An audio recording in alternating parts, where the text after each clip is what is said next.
Thor love and thunder के trailer release से पहले ही इस फिल्म के main antagonist gore the God butcher ने सॉलिड हाइप क्रिएट कर ली है, जिसके दो कारण हैं। एक तो उसका यूनिक कैरेक्टर और दूसरा क्रिश्चियन बेल। लेकिन ये गॉर द गॉड बुचर आखिर है कौन, जिससे मार्वल यूनिवर्स के सारे गॉड्स इतने ज्यादा घबराते हैं, और क्यों गॉर गॉड्स को मारने के पीछे पड़ा हुआ है? इन सभी सवालों के जवाब हम आपके लिए इस वीडियो में लेके आए हैं। इसीलिए इस वीडियो को एंड तक जरूर देखना, क्योंकि हम कोशिश करेंगे कि गॉर द गॉड बुचर के कंप्लीट ओरिजिन को आपको इजीली समझा सके। मैं कुछ बहुत ही इंटरेस्टिंग कहानी बताने जा रहा हूँ, इसीलिए अगर अभी तक आपने हमारा चैनल को सब्सक्राइब नहीं किया है तो प्लीज जल्दी से लाल बटन को दबाकर कर लीजिए।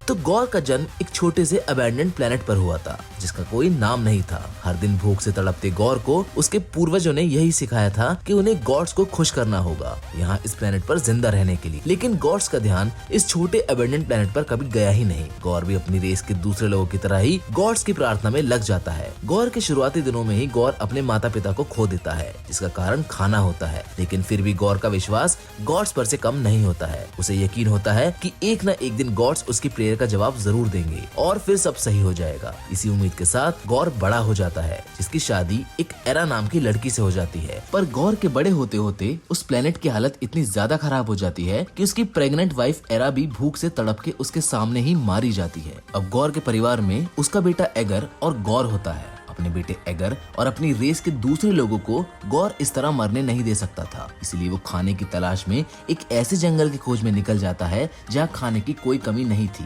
वैसे ये सिर्फ उसकी फैंटेसी थी, जिससे वो अपने बेटे एगर को जिंदा रखे हुए था। लेकिन एगर भी भूख के कारण मारा जाता है और उसके मरने से गॉर बुरी तरह टूट जाता है। अब गॉर का गॉड्स पर से विश्वास खत्म हो जाता है, इसीलिए वो गॉड्स की पूजा करना बंद कर देता है। इसकी वजह से उसकी रेस उसे वहाँ से निकाल देती है। गॉर उन्हें समझाने की कोशिश करता है कि तुम जिस पर भरोसा कर रहे हो ऐसा कोई है ही नहीं। उसके मन में गॉड्स और उनकी पूजा करने वाले लोगों के लिए नफरत भर जाती है।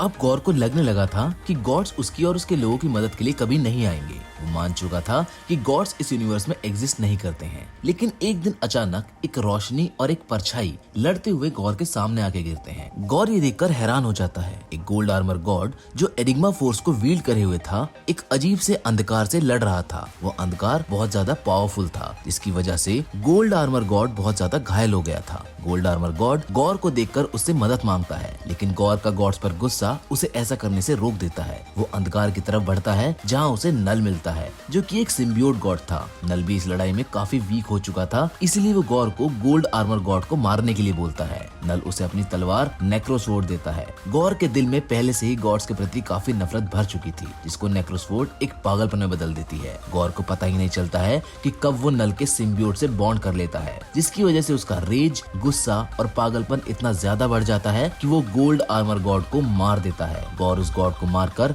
एक अलग ही खुशी महसूस करता है। वो समझ जाता है कि उसे आगे क्या करना है। वो एक ऐसे सफर पर निकल जाता है जहाँ वो गॉड्स को मारना शुरू कर देता है। ये कहानी तो गॉर के ओरिजिन की थी, लेकिन असली कहानी तो अब शुरू होगी, पर उसे मैं आपके लिए इस वीडियो में कवर नहीं करूंगा। हाँ, पर इतना जरूर बताना चाहूंगा कि ये कहानी गॉर के थॉर से एनकाउंटर के बारे में है, और मेरा यकीन मानिए ये इतनी जबरदस्त कहानी है जिसमें गॉर इतना ज्यादा पागल हो जाता है कि वो अपने सबसे करीबी इंसान को भी मार देता है। अब वो इंसान कौन है, इसे जानने के लिए आपको हमारी अगली वीडियो, जिसका नाम द जर्नी ऑफ गॉर है, उसका इंतजार करना पड़ेगा। अच्छा, वैसे अगर हम गॉर द गॉड बुचर की पावर्स और एबिलिटीज की बात करें तो गॉर अभी फिलहाल कोई सुपर ह्यूमन एबिलिटी पजेस नहीं करता है, पर गॉर का 3000 साल पुराना कॉम्बैट एक्सपीरियंस उसे ज्यादातर गॉड्स के इक्वल खड़ा कर देता है, जिसको नेक्रोसवॉर्ड और ज्यादा कॉम्प्लीमेंट कर देती है। पर गॉर की सबसे बड़ी ताकत उसका व्यक्तित्व था, जो उसके मरने के बाद भी थॉर जैसे गॉड को अफेक्ट कर गया था, जिसकी वजह से थॉर जैसे गॉड भी खुद को अनवर्दी समझने लगा था, जिसकी वजह से वो अपने सबसे बड़े वेपन म्योलनीर को भी वील्ड नहीं कर पाया था। पर इन सब को हम अपनी अगली वीडियो के लिए बचा के रखते हैं। आज की वीडियो को तो हम यहीं पर खत्म करते हैं। हमें कमेंट करके जरूर बताएं कि आपको हमारी आज की कहानी कैसी लगी। साथ ही में अगर आपको ये वीडियो पसंद आई हो तो इस वीडियो को लाइक और चैनल को सब्सक्राइब करना ना भूलिएगा। मिलते हैं आपसे एक और नई इंटरेस्टिंग वीडियो के साथ। Till then, good bye.